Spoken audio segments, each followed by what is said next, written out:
அதனால் புறக்கணிக்கப்பட்டவர்களாக இருந்தோம். இந்த பூமியில் எல்லாராலையும் தள்ளப்பட்ட அந்த நிலைமை தான் நமக்கும். அல்லேலூயா. அந்த நேரத்தில் சாப்பாடு கிடையாது, துணி கிடையாது, ஒன்றுமே கிடையாது.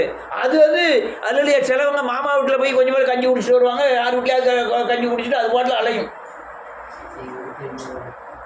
ஏன்னா அந்த ஊரில் யாராவது வெளியூர்லேருந்து வந்தவன் தான் பேண்ட் ஷர்ட் போட்டு வருவான், அவன் சூட்கேஸ் வச்சுருப்பான், வரும்போதே இவ்வளோ சாக்லேட் வாங்கிட்டு வருவான். அந்த தெருவில் இருக்க எல்லா பிள்ளையும் ஒன்றுக்கா துணி கிடையாது, எல்லாம் அவங்க வீட்டு வாசலில் அப்படி பார்த்துக்கிட்டு நிற்கும். அதில் 100 குத்து இவ்வளோ மாதிரி ஒரு பிள்ளை இருக்கும், இந்த பிள்ளை 100 பிள்ளையை சுமந்துக்கிட்டு வந்து நிற்கும். அவள் அம்மா அங்கே ஒட்டி நிற்பா, அவள் வயிற்றுல ஒரு பிள்ளைய வச்சுட்டு நிற்பா.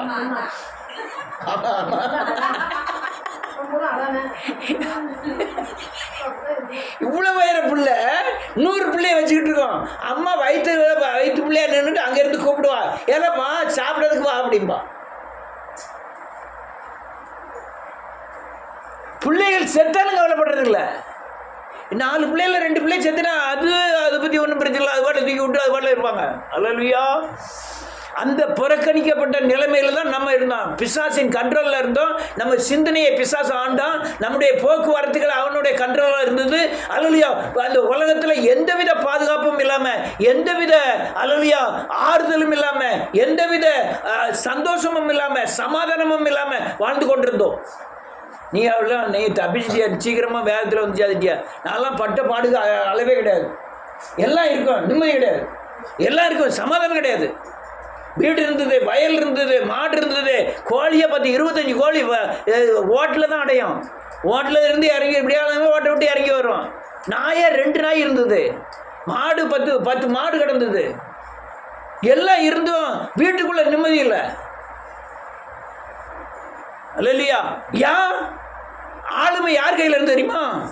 பிசாசு. இப்போ நம்ம விட்டு ஆளுமை யார் கையில் இருக்கு? ஏசப்பா கையில் இருக்கிறதுனால தான் ஒன்றும் இல்லைனாலுமே சமாதானமாக இருக்கும். ஒரு நோய் வந்தாலும் சமாதானமாக இருக்கும். அல்லையா? தேவை இருந்தாலும் சமாதானமாக இருக்கும். அந்த நேரத்தில் ஒரு சமாதானம் கிடையாது. பணத்துக்கு குறைவில்லை, வருமானத்துக்கு குறைவில்லை, ஆட்களுக்கு குறைவில்லை, பேசத்தான் செஞ்சாங்களே தவிர யாருமே அல்ல அவனுக்கு வந்து அவனுக்கு பட்டுக்கிட வேண்டியதான். அல்லேலூயா. இந்த புறக்கணித்தல் பயங்கரமாக இருந்தது. சில வீடுகளில் இந்த இப்போவாது இந்த கணவன் இறந்து போயிட்டால் விதவெல்லாம் தெரிய மாட்டேங்குது யார் விதவை யாருன்னு. ஆனால் அந்த காலத்தில் விதவைன்னா பயங்கரமாக ஒதுக்கி வச்சுருவாங்க. வெள்ளை சேலை தான் உடுத்தணும், வீட்டை விட்டு வெளியே வர முடியாது. வெளியே வந்தாருன்னா வேசின்னு பட்டம் கட்டுவாங்க. அல்லேலூயா. பயங்கர மோசம். விதவையாக இருக்கிறவன செத்துருவான்.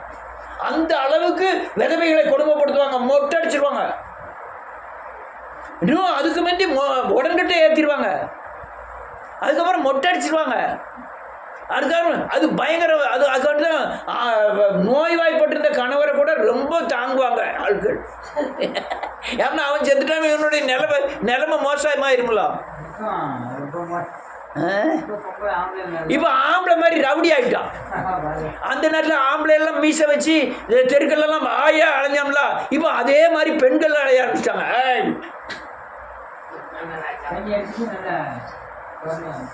அந்த வீட்டில் பார்த்து பண்ணுற கல்யாணமே இப்போ நின்று போச்சு.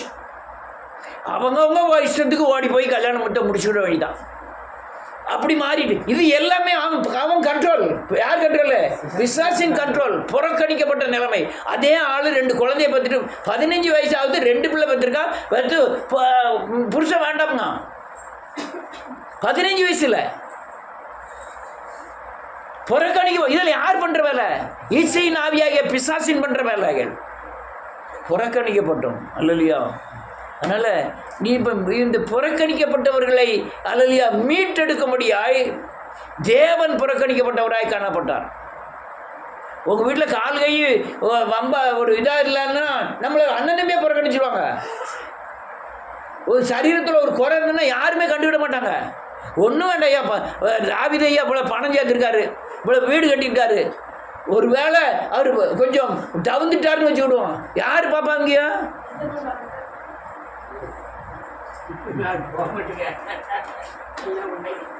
என்ன டேரெக்டாக சொல்லிட்டோன்னு நினைக்கலா? உங்கள் நிலைமை தான் எங்கள் நிலைமை. கொஞ்சம் வெளி சோக்கு சரி நான் பார்த்துக்கிட்டோம். ஆமாம், யார் பார்க்க முடியும்? யார் பார்க்க முடியும்? தூக்கி எத்தனை நாளைக்கு அச்சு ஊற்ற முடியும்? புறக்கணிக்கப்பட்ட நிலைமை. நம்ம நிலைமை அதுதான். நம்முடைய அல்லேலூயா முதிர் வயதில் என்னை கைவிடாதிரும். ஜெபம் பண்ணணும், ஆண்டவரே முதிர் வயதில் என்னை கைவிடாதிரும். நான் இளைஞனாக இருந்தேன், முதிர் வயது உள்ளவனுமானேன். தேவனுடைய பிள்ளைகள் அப்பத்துக்கு இறந்து தெரிவதை நான் பார்க்கவே இல்லைங்க அந்த தாவீது. அப்போ அந்த புறக்கணிக்கப்படுதல் வந்து ரொம்ப மோசம். அல்லேலூயா, ரொம்ப மோசம். கைவிடப்படுதல், அற்பமாக எண்ணப்படுதல். நான் இந்த லேயால தான் அடிக்கடி நினைப்பேன். அவனை பாருங்க, ஒரு பொம்பளைக்காண்டி 20 வருஷம் ஆடு மேய்ச்சிக்கிட்டு இருக்கான். அல்லேலூயா, 7 வருஷம், மொத்தம் 20 வருஷம். அவன் லாபான் பெரிய கில்லாடி. தங்கச்சியை லவ் பண்ணிட்டு கெட்டும்போது ராத்திரி கல்யாணம் முடியும்னு சொல்லி முகத்துலலாம் துணி போட்டிருப்பாங்க, யாருன்னு தெரியாது. இந்த முஸ்லீம்கள்லாம் முகத்தில் துணி போட்டிருப்பாங்க. அதே மாதிரி இவங்களுக்கு யூதர்கள் அப்படி கல்யாணம் முடிப்பாங்க. முடிக்கும் போது இவ நைஸாக பொண்டாட்டி பொண்ணே மாற்றிட்டான். இப்போ இல்லை, நான் சின்ன பிள்ளையா இருக்கும்போது இதே கதை நடக்கும்.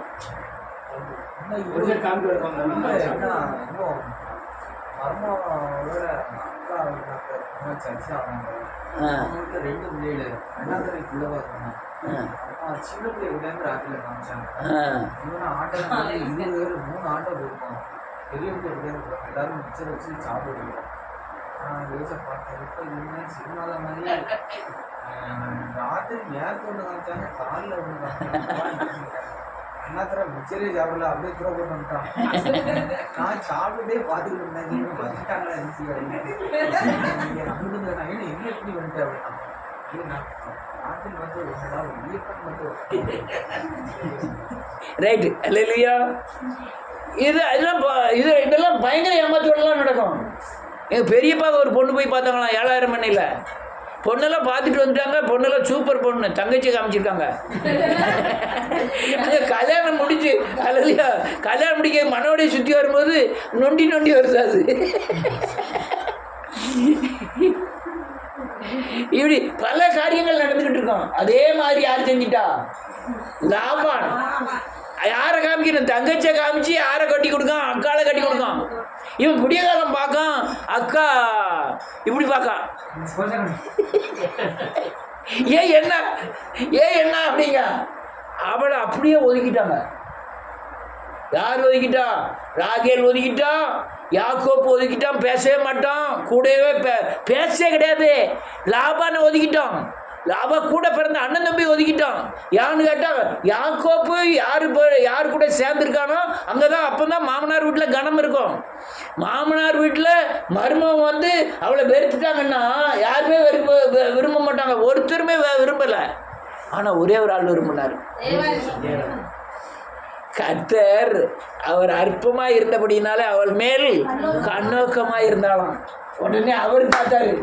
இவங்க அற்பமா நினைச்சாருன்னா யார் நினைக்காட்டார்னா யார் இருக்கா? தேவன். அதுக்கப்புறமும் பிள்ளையாவது பெருதா, பிள்ளை கர்த்தர் எனக்கு தந்தாருன்னா சொல்ல, இனிமேலாவது புருஷன் என்னோடு கூட இருப்பான்னு சொல்லி அவனுக்கு பேர் உள்ள ரூபன்னு. அல்லேலூயா. அப்ப எவ்வளவு தனிமையை சந்திச்சிருக்கா. 3 பிள்ளை பார்க்கறதுனே புருஷன் என் கூட இருப்பான்னு புருஷன் தான் சொல்லுவான். 4வது பிள்ளை பார்க்கும் போது அவளுக்கு நினைவு வருது. என்ன நினைவு வருது? இனிமேல் கர்த்தரை துதிப்பேன் என்று சொல்லி அவனுக்கு யூதா என்று பெயரிட்டாள். அற்பம். யோனத்தான் இறந்துட்டான். யோனத்தான் குடும்பத்தில் எல்லாரும் இறந்துட்டாங்க. தாத்தா சவுல் இறந்துட்டாரு. எல்லாரும் இறந்துட்டாங்க. ஒரே ஒரு பையன் மட்டும்தான் இருக்கான். அவன் பேருன்னு பேரு. அவனுக்கு 2 காலுமே இல்லை. அல்லேலூயா. அற்பமா என்ன பண்ணுதான், யாருமே மதிக்கிறதில்ல. சொத்துக்கு எல்லாமே கவர்மெண்ட் போடிக்கிட்டு, ராஜாங்கம் போடிக்கிட்டு, அரசாங்கம். அது. ஆனால் தாவீது வந்து பார்க்க அவங்க சொந்தத்தில் யாராவது இருக்காங்களா? ஆனால் ஒரே ஒருத்தர் இருக்கான். அவன் பேர் மோவி பேசத்து. அவனுக்கு வீடு வய எல்லாமே இருக்குது. ஆனால் கவர்மெண்ட்டில் இருக்குது. அதனால் அவன் ஒருத்தர் இருக்கான். அவனை கூட்டுவான்னு சொல்லி நாளையிலேருந்து நான் என்னுடைய பந்தியில் நீ எப்பவும் என்னோட சாப்பிடுவான்னு சொல்லி அவன் பாயாகே எல்லாத்தையும் அவனுக்கு திருப்பி கொடுத்து, அவன் வீட்டை அவனுக்கு கொடுத்து, வேலைக்காரனையும் கொடுத்துக்கான். நீ வேலைக்காரன், அவன் வேலை செய்யறதுக்கு வேலைக்காரன்லாம் கொடுத்து அவனை பராமரிக்கிறான். அல்லேலூயா. ஏனென்றால் தாவீது தேவனை அல்லேலூயா சேவித்தபடினாலே அவனை புறக்கணிக்காமல் பார்த்து கொண்டான். அல்லேலூயா. இயேசுநாதருமே யாரு போய் பார்த்தாரு தெரியுமா? ஊர்ல யாரா ஒரு ராஜாவா போய் பார்த்தாரு? பணக்காரனையா போய் பார்த்தாரு? அவரு எங்கெங்க அற்பமா இருக்காங்களோ, யாரெல்லாம் தள்ளப்பட்டிருக்காங்களோ, ஒடுக்கப்பட்டிருக்காங்களோ அப்ப அவங்களாம் பார்த்தாரு. இன்னைக்கு புதுசா இந்த இந்த இந்த சின்ன சின்ன சபைகள்லாம் போய் பாருங்க, எல்லாமே நம்ம மாதிரி தான் இருக்கும். இங்க யாராவது கார் கீர் வச்சுக்கிட்டு வந்திருக்கீங்களா? பைக்கே 2வது தடவை வாங்கினது தான். ஆமா, யார்கிட்டயோ ஓட்டிட்டு அவன் வச்சிருந்து தான் நம்ம 2வது தடவை வாங்கியிருக்கோம். மீன் ஒரு சில ஆளு கொஞ்சம் வீடு கட்டிருக்காங்க, அதுவும் அதெல்லாம் வீடு. நம்ம பெரிய வீடு கட்டணும், இதெல்லாம் வீடு கிடையாது. அல்லேலூயா. என்ன இப்படி சொல்லுவோம்? நம்ம பெரிய வீடு கட்டணும். ஆமென். அதனால இந்த நன்றியோடு நல்ல கவனிங்க. இப்படி அற்பமா எண்ணினவர்களை கொண்டு வந்து கர்த்தர் ஆசீர்வாதமா என்ன செய்றாரு? மாற்றுகிறார். அல்லேலூயா. யோசேப்பு அற்பமாய் காணப்பட்டான். 13 வருஷம் பயங்கர அற்பம் ஒவ்வொரு இடத்துலையும். ஆனால் எங்க கொண்டு உயர்த்தினாரு? அல்லேலூயா. ராஜாவுக்கு 2வது இடத்துல. அது அவன் தரிசனம் அல்ல. அவன் தரிசனம் அதான். அவன் சொப்பனம் என்னத்தை கண்டான்? ஆனா அந்த தரிசனத்துல இது அடங்கி இருக்கு. எது அடங்கி இருக்கு? இந்த சொப்பனத்தில் உள்ள நிறைவேற்றுதல், அந்த தரிசனம், அந்த அந்த அப்பம். இவங்க ஒரு அற்பமா என்ன கொண்டு போய் வணங்கதுக்கு உண்டான எல்லா வழிகளையும் தேவன் பார்த்திருக்கலாம். ஆனா அநேகரை போஷித்து இவன் சந்ததிகளை எல்லாம் போஷிப்பதற்காக அற்பமானவனை கொண்டு போய் அவ்வளத்தையும் போஷிக்க வைத்தார். எத்தனை பேர் போனாங்க எகிப்துக்கு? 74 பேர். யாரோட சேர்த்து? யோசேப்பின் சேர்த்து. இவங்க போனவங்க 70 பேர் கரெக்டு. இவங்க உள்ள முதல்ல யார் இருக்கா? 74. ஆனால் அவங்க எகிப்தை விட்டு வெளியே வரும்போது எத்தனை பேர்?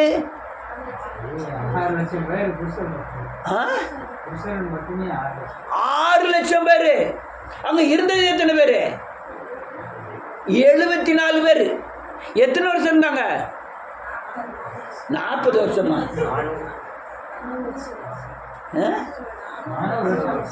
400 வருஷம். மோசே நான் ஊழியத்துக்கு வரமாட்டேன்னு சொன்னது 20 வருஷம். அவன் திரும்பி இருந்ததுனால தான் 420 வருஷம் எங்கே இருக்க வேண்டியதாயிட்டு. எகிப்தில் 420 வருஷத்தில் 74 பேர் எத்தனை பேரை மாறி இருக்காங்க? 6 லட்சம் பேர் புருஷர்கள். பொண்டாட்டி எத்தனை பேர்? ஒரு பொண்டாட்டி வைங்க. எத்தனை பிள்ளைகள்? ஒரு 2 பிள்ளைகள் வைங்க. என்னாச்சு? நீ சொல்ல. 6 லட்சம் பேர். 12 லட்சம். 24 லட்சம். எத்தனை பேர் போனவங்க? 74. அப்போ பழகி என்ன செய்யறாரு? அற்பமாய் காணப்பட்டவர்களை கொண்டு போய் பழகி பெருக பண்ணுகிறார். அல்லேலூயா. ரைட், போகட்டும். ஒரு வசனத்தை வாசிப்போம்.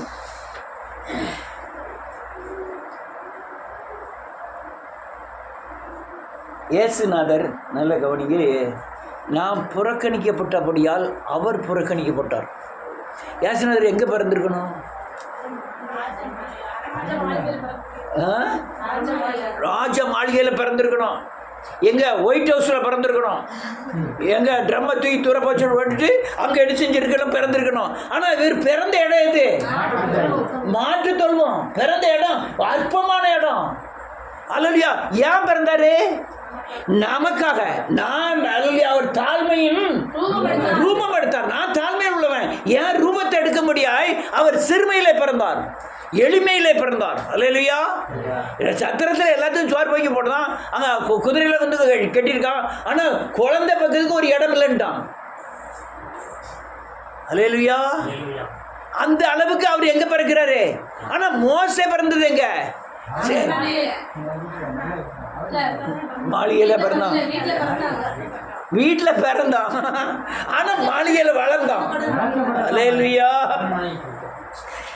ஆனா ஏன் இவர் இங்க பிறக்கணும்? தாவீது கோடீஸ்வரன் தெரியுமா உங்களுக்கு? தாவீதோட தாத்தா யாரு? அப்பா ஈசாய். தாத்தா போவாஸ். யாரு? போவாஸ் யாரு தெரியுமா?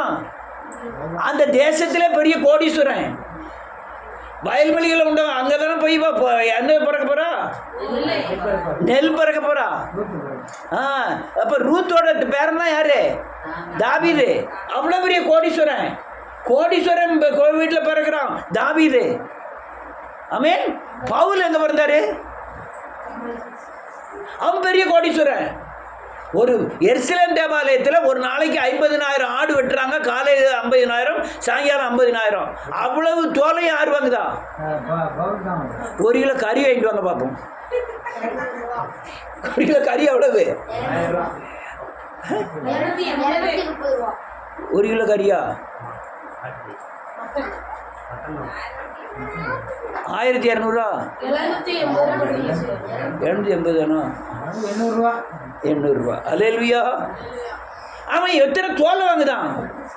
தோலை வாங்கி அடிச்சுதான் கப்பல் செய்தான். நம்ம கிழிஞ்ச சட்டையே தைக்க முடியல. அப்போ எவ்வளோ பெரிய கோடீஸ்வரன், அவ்வளோ பெரிய கோடீஸ்வரன். ஆனால் இயேசு எங்கே பிறக்கிறாரு? கப்பல் 300 கப்பல் ஓடுதான். அதெல்லாம் நமக்கு பைபிள் இல்லைனால நம்ம அதை ரொம்ப பேச முடியல. ஆனால் கோடீஸ்வரங்களுக்கு இந்த ஆடுகளை பூரா வாங்கினதும், ஆட்டு தோலை பூரா வாங்கினதும், அவன் கப்பலுக்கு இந்த கூடாரம் செய்கிறதுக்கு பயன்படுத்தினதும், ஆட்களை வச்சு வேலை பார்த்தாங்கிறது பைபிளில் இருக்குது. அதனால் அங்கெல்லாம் பிறந்தவங்க. ஆனால் நானும் நீங்களும் எங்கே பிறந்தோம்னா அற்பமாக எண்ணப்பட்ட இடத்துல புறக்கணிக்கப்பட்ட. ஏன் புறக்கணிக்கப்பட்டோம்னா நம்ம சேவித்த சாமி யாரு? நம்ம தரித்திரனாக்கக்கூடிய சாமி. ஆமென். நம்மளை சிறுமைப்படுத்தக்கூடிய சாமி. அதனால் அவரும் என்ன செஞ்சார்? புறக்கணிக்கப்பட்டவராய் பிறந்தார். அல்லேலூயா. மரியாள் ஒரு ஆட்டுக்குட்டியை கூட பலி செலுத்த முடியலையா? புறா குஞ்சு குட்டி பலி செலுத்துதா? அந்த அளவுக்கு ஏழை. ஆமென். அவங்க வீட்டில் தான் பிறக்கிறார் கர்த்தர். அல்லேலூயா. இப்படி பிறந்தார். அவங்க சொந்தக்காரங்களாவது அவங்கள ஐயா வாங்கன்னு போய் நேற்றுக்கிட்டாங்களா?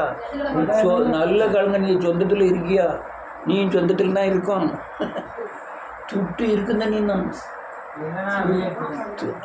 தங்கம் வா தங்கம் போத்தங்கம் எப்போ துட்டு இருக்குந்த நீ தான். ஆனால் துட்டு மாத்திரம் இல்லையோ, வாயில் தங்கம்பாங்க. ஆனால் பேச்சு காலில் நடக்கையில் மாறி போவோம். மாறி போவோம், எல்லாம் மாறி போவோம். யார் அண்ணன் தம்பியே மாறிடுவோம், அக்கா தங்கச்சியே மாறிடுவோம். 2-3 பேர் அக்கா தங்கச்சி. கடைக்குட்டி மாத்திரம் நல்ல செல்வ செழிப்போடு இருக்கா. முதல் உள்ளவளும் செழிப்பாக இருக்கா. எங்கள் வீட்டில் நடந்தது சொல்கிறேன். நடுவில் உள்ளவட்ட கொஞ்சம் துட்டு இல்லை. அவள் வீட்டு வேலைகள் பார்க்குறான். இந்த வீட்டு வேலையை பார்க்குறவன் சின்னவளும் மதிக்க மாட்டேக்கா, பெரியவளும் மதிக்க மாட்டேக்கா.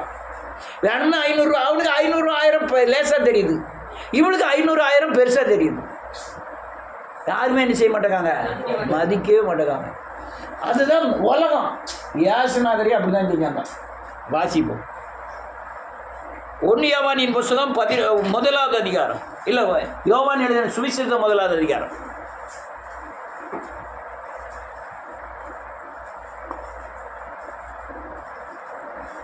11வது வசனம்.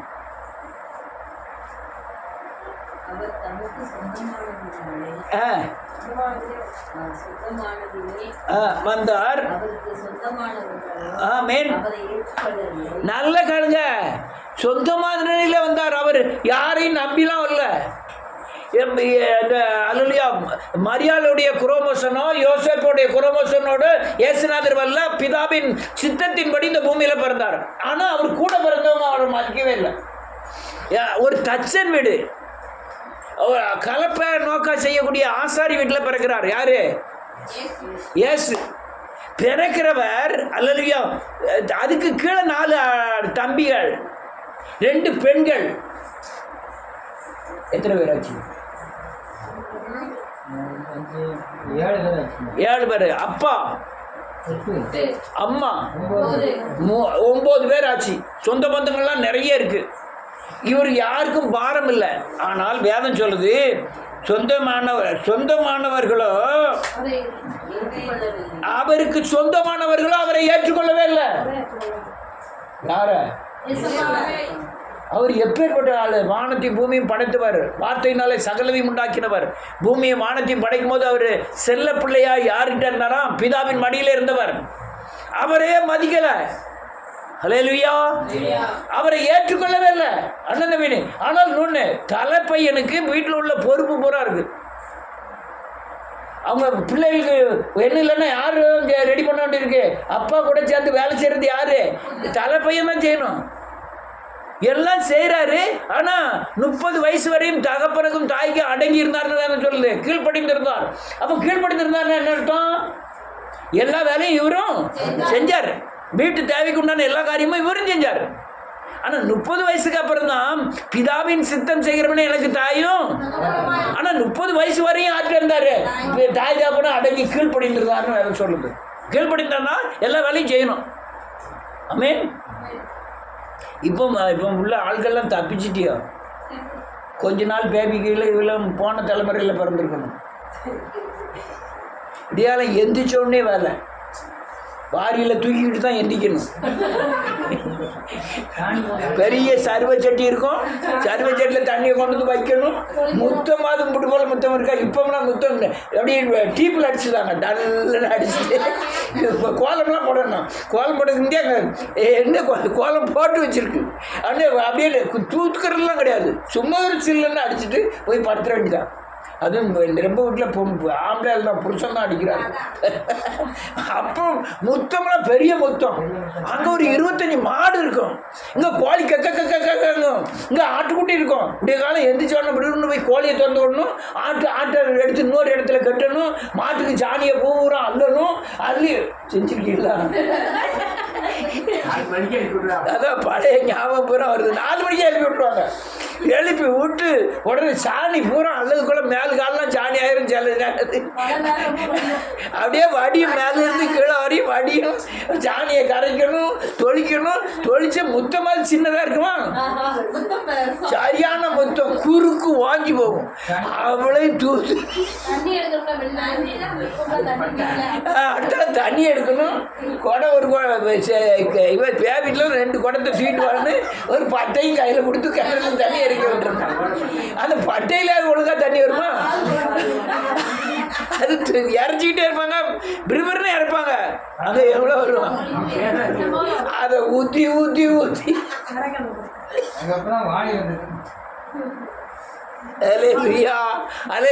எடுக்க ஒரு சொந்தமானவர்கள் அவரை ஏற்றுக்கொள்ளவில்லை. அவளை கஷ்டப்பட்டு ஏற்றுக்கொள்ளவில்லை. அல்லேலூயா. அவ்வளவு பாடுகள் உலகத்தில். அவரும் அதே பாடுபட்டார். வேதம் அப்படிதான் சொல்லுது. கீழ்ப்படிந்து இருந்தார். மனுஷர்கள் பாடுகிற எல்லா பாடுகளையும் இயேசு கிறிஸ்து பட்டார். அவர் பசியாக இருந்தார், தாகமாக இருந்தார், அவர் தேவை உள்ளவராக இருந்தார், கண்ணீர் விட்டார், அவர் சமாதானமாக இருந்தார். எல்லா மனுஷன் படுகிற எல்லா பாடுகளையும் அவர் பட்டார். அதுதான் புறக்கணிக்கப்பட்டார். அல்லேலூயா. வாசிப்போம். 100 வசனத்தை வாசிப்போம். வேகமாக வாசிக்கலாம். யோவான் 7வது அதிகாரம் கொஞ்சம் வேகமாக வாசிப்போம். 23 1 2 3. ஆமென். இயேசுவை கொலை செய்ய வகை தேடினபடியால் சஞ்சரித்தார். நல்லா கவனிக்கணும். யூதாவில் சஞ்சரிக்க மனதில்லாமல் கலிலேயாவை சந்தித்தார். சமீபமாக இருந்தது. யாரு? அவரை நோக்கி கிரியைகளை பார்க்கும்படி விட்டு எங்க போவோம்? யூதால என்ன செய்தாங்க?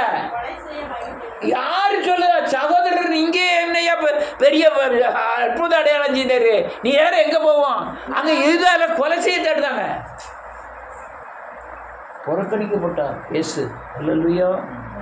சகோதரனே சொல்றான், போப்பா அங்கே போய் என்ன அடையாளம் அற்புதம்னாலும் செய்ய. அதுக்கு அடுத்த வசனம் என்ன இருக்கு? பிரபலமாக விரும்புகிற எவனும் ஒன்றை செய்ய மாட்டான். இப்படிப்பட்டவைகளை செய்தால் வெளிப்படுத்தும் என்றார்கள்.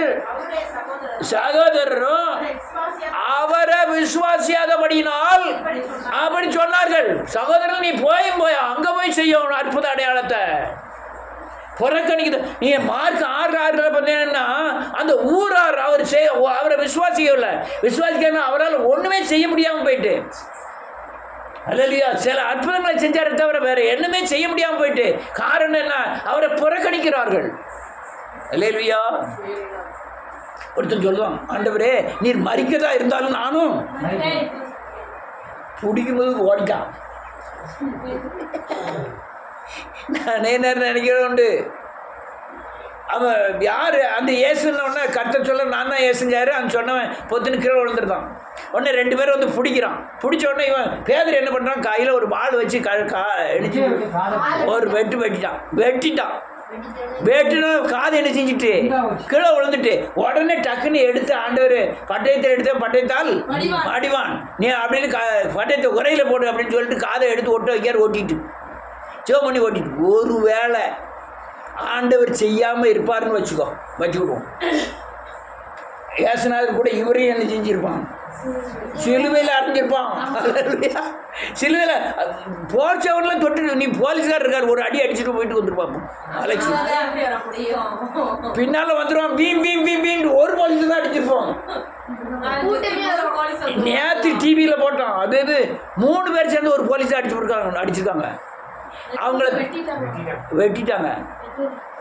ஆமாம், எந்த ஊரில் இந்த நெட்டூர்லையோ வெட்டிட்டாங்களா? ஆனால் நெட்டூர் தானா 3 பேரும் தள்ளுவண்டியில் வச்சு தள்ளிட்டு வரோம். கால் மாவு கட்டு விட்டாச்சு. 3 பேரும் கொண்டு காலை முறிச்சிட்டாங்க. அல்லேலூயா. அப்போ ஒருத்தருமே எல்லாருமே புறக்கணிக்காங்க. அதாவது ஊர்க்காரன் புறக்கணிக்கிறீங்க, அல்லேலூயா, கூட பிறந்தவன் புறக்கணிக்கும், சொந்த ஜனங்கள் புறக்கணிக்கி, அது எல்லாருமே தேவனை அற்பமாக நினைக்கிறாங்க, கைவிட்டுறாங்க. இவர் மட்டும் கைவிட்டா போதுமா? ஆண்டவரே கைவிடுறாரு. வாசிப்போம் ஒரு வசனத்தை. ஏசாயாவின் புத்தகம் 53வது அதிகாரம்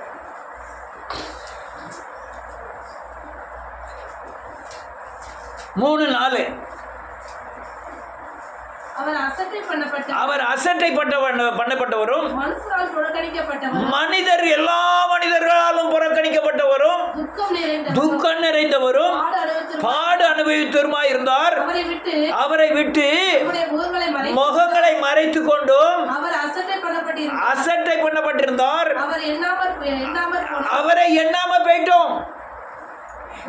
இது நல்ல கல்க, இது அவருக்காக அல்ல. இதெல்லாம் நீங்க ரொம்ப கவனிக்கணும். அவருக்காக அல்ல, அவர் பட வேண்டிய அவசியமும் இல்லை. யாருக்காக? நீங்க பிசாசின் பிடியில சிக்கி புறக்கணிக்கப்பட்டிருக்கீங்க, எந்த பாதுகாப்பும் இல்லாம இருக்கீங்க. எந்த நேரமும் உங்களை நோயை கொடுத்து கொல்ல முடியும், ஆக்சிடென்ட்டை கொடுத்து கொல்ல முடியும். யாரு? பிசாசு. அப்போ நம்ம எந்த பாதுகாப்பும் இல்லையே. தூக்கு போட வச்சு நம்ம சாவ வைக்க முடியும். நான் தான், என் உடம்பு தான், என் இருதயம் தான், என் எண்ணம் தான். இந்த எண்ணத்துக்குள்ள புகுந்து நீங்க இருக்காத, நீ ட்ரெயினில் விழுந்து சாவு, நீ தூக்கு போட்டு சாவுன்னு சாவ வைக்கிறதுக்கு. அப்ப நம்ம யாரு? எல்லாரும் புறக்கணிக்கப்பட்டவர்கள், கைவிடப்பட்டவர்கள். என் சரீரத்தையே என்னால் பாதுகாக்கக்கூடிய அளவில் என்கிட்ட இல்லைல்ல, பாதுகாப்பற்றவனாய் தள்ளப்பட்டிருக்கிறேன், அற்பமாக எண்ணப்படுகிறேன். என்னுடைய வாழ்க்கைக்கு, என்னுடைய சரீரத்துக்கு நான் என்னில்ல, பொறுப்பு இல்லை, எந்தவித பாதுகாப்பும் இல்லை. அதுக்காக தான் இவர் என்ன செஞ்சாரு? புறக்கணிக்கப்பட்டார் தேவன். ஆமென். நல்லா கவனிக்கணும். அவர் ஐயோ சிலுவையில் அடிச்சிட்டாங்களா, ஐயோ சவுக்காடிப்பட்டாரா, உனக்காக, அவருக்காக பட வேண்டிய அவசியம். அவர் அழகா சொல்றார், நான் லேகியனை வந்து அல்லையா பிதாவை வேண்டிக் கொள்வேன், 12க்கு அதிக லேகியனை கொண்டு இந்த ரோம பேரஸை அழிச்சிருவாரு. யாரு? ஆனா ஏன் அடிபடணும்? மனுஷன் ஏமாத்துறான். அவர் சொல்லாரு, நாசின் சுவாசத்தினாலே பிசாசை பூரா அழிச்சிருவான். பிசாசு பூரா சேர்த்துவான். ஆனா அந்த பிசாசுட்டு தான் இவர் என்ன செய்யறாரு? அடிபடுறாரு. காரணம் என்ன? நமக்காக அடிக்கணும். எவ்வளவு நேரம் ஆகும்? அழகா இருக்கு, தெசலோனிக்கேயர் எழுதியிருக்கு, நாசியின் சுவாசத்தினால் சாத்தானை அழிப்பார்னு எழுதியிருக்கு. அப்போ இதெல்லாம் சாத்தானுடைய வேலை. ஆனால் தன்னை தானே அர்ப்பணிக்கிறார். எதுக்கு? புறக்கணிக்கப்படுவதற்கு. நம்மை அவமானத்தை ஏற்றுக்கொள்கிறார், நிந்தையை ஏற்றுக்கொள்கிறார், அல்லையா அவ்வளவு வேதனை அடைகிறார். அல்லேலூயா. இந்த ஜனங்கள் என்ன சொல்றாங்க பாருங்க, கொஞ்சம் டக்கு டக்குன்னு முடிப்போம், ஒரு 5 நிமிஷத்தில் முடிக்கணும். லூக்கா எழுதின சுவிசேஷம் 23வது அதிகாரம் 18வது வசனம்.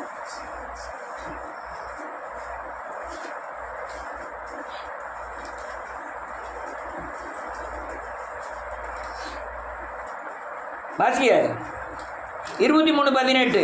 ஜனங்கள் எல்லாரும் கேட்டு ஆமேன் பரபாசை எங்களுக்கு விடுதலையாக்கும் ஆமேன் சத்தமிட்டு கேட்டார்கள்.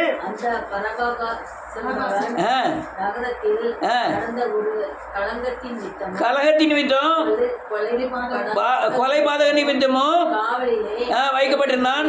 ஆமேன் மனதாய் பேசினான். சிலுவையில் அறையும் அன்று ஏங்கப்பா ராஜா பிலாத்து எப்படியாவது இயேசுவை விடுதலை ஆக்கிடணும்னு முயற்சி பண்றான். கனவுல போய் ஆண்டவர் பேசுறாரு. யாரு? பிலாத்து மனைவிட்ட. அவன்கிட்ட நீதிமான், அவன் குற்றவாளி இல்லை, அவனுக்கு ஒன்றும் செய்யாதுன்னு சொல்றாரு. அவன் வந்து சொல்றா புருஷன் சொல்றான். ஆனா அந்த ஜனங்கள்ட்ட இருந்து தப்பி வைக்க இவனால முடியல. எவ்வளவே பிரயத்தனம் பண்ணதான் இயேசுவை விடுதலை ஆக்கணும்னு. ஆனா ஜனங்கள் என்ன சொல்லாங்க? இந்த கொலைகாரனை விடுதலை ஆக்கி இவரையோ யா அந்த அந்த கொலைகாரன் யாரு? நான் தான். இயேசு பரிசுத்தர். இயேசு மேல சுமந்தது போற என் பாவம். அதனால நான் என்னுடைய கொலைகார தன்மைக்கு தான் அவர் என்ன செய்யறாரு? பரிசுத்தமானவர் கொலைப்பழியை ஏற்றுக்கொண்டு அல்லையா ஒப்பு கொடுக்கிறார், அல்லையா ஒப்பு கொடுக்கப்படுகிறார், புறக்கணிக்கப்படுகிறார். அந்த ஜனங்களே சொல்றான், இது சாபம் வரும்பியாங்க, இந்த சாபம் எங்கள் மேலும் எல்லாம் எங்க பிள்ளை மேல வரட்டும், விட்டுறியா விடு, சாபம் எங்க மேல வரட்டும்.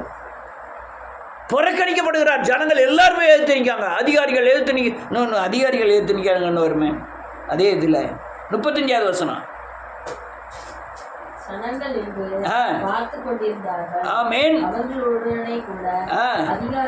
அதிகாரிகளும்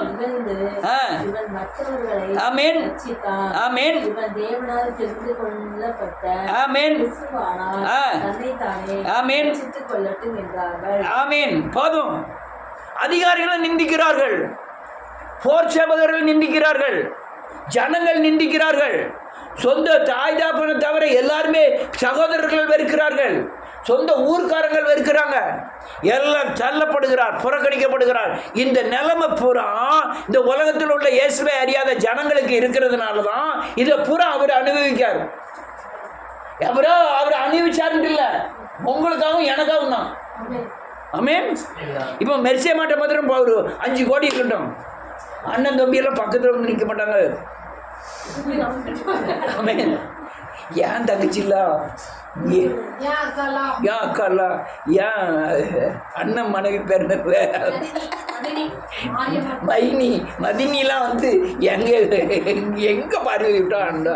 எது பார்வதிய பேசல, உள்ள அந்த 5 கோடி பேச வைக்கி. இப்ப 5 கோடி இல்லாதனால புறக்கணிக்கப்படுகிறோம். இதுதான் கதை. அல்லேலூயா. இப்ப நல்ல கணக்கு இயேசு புறக்கணிக்கப்பட வேண்டிய அவசியம் இல்லை. உங்களுக்காகவும் எங்களுக்காக தான் புறக்கணிக்கப்பட்டார். நாம இப்ப இருக்கிற நிலைமையில நம்ம சகோதரால் புறக்கணிக்கப்பட்டிருந்தால், அல்லையா நாம சொந்தக்காரங்களால் புறக்கணிக்கப்பட்டிருந்தா, கவர்மெண்ட்னால புறக்கணிக்கப்பட்டிருந்தா, நாம் தேவனை நோக்கி ஜெபம் பண்ண, ஆண்டவரே என் புறக்கணிப்பை பூரா நீர் என்ன செஞ்சீர்? ஏற்றுக்கொண்டீர். நீர் எனக்காக சிலுவையிலே புறக்கணிக்கப்பட்டீர். இவ்வளவு பேர் புறக்கணிச்சாங்கல்ல, பிதாவும் விட்டுட்டார் கைய. எந்த பிதா? சகலத்தையும் படைத்த பேர். அவர் சொல்ல, என் தேவனே என் தேவனே ஏன் என்ன கைவிட்டீர்? 2 பேரும் சேர்ந்து தான் எல்லா காரியங்களும் அனுபவிச்சாங்க.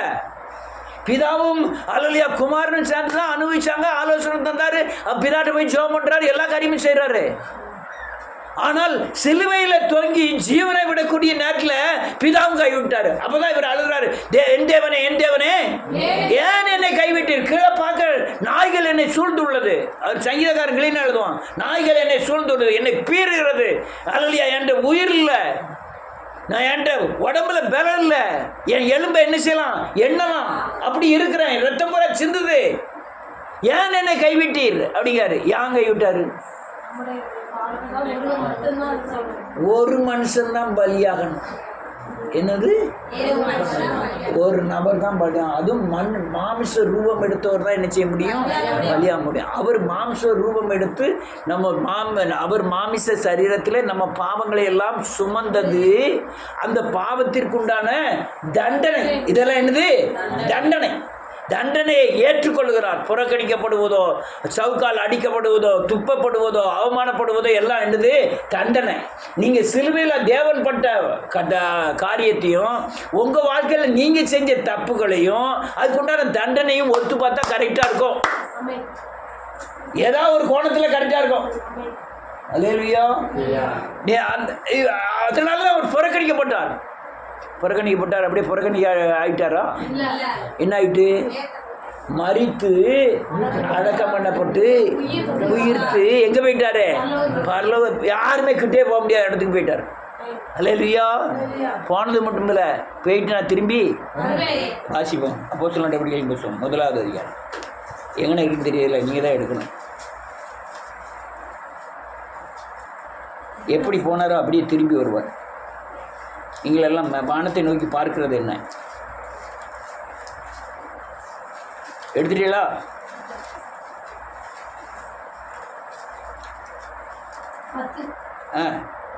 அவர் போகிற போது அவர்கள் வானத்தை அண்ணாந்து பார்த்து கொண்டிருக்கையில் மிகவும் வெண்மையான வஸ்திரம் தரித்தவர்கள் 2 பேர் அவர்கள் அருகே நின்று கலிலேயரே ஆகிய மனுஷரே, நீங்கள் ஏன் வானத்தை அண்ணாந்து பார்த்து நிற்கிறீர்கள்? உங்களிடத்திலிருந்து வானத்துக்கு எடுத்துக்கொள்ளப்பட்ட இந்த இயேசுவானவர் எப்படி உங்கள் கண்களுக்கு முன்பாக வானத்துக்கு எழுந்தள்ளினாரோ அப்படியே. ஆமேன். போதும், நான் முடிக்க போறேன். இயேசுவின் நாமத்தை நல்ல கேளுங்க. கேட்கலாம்?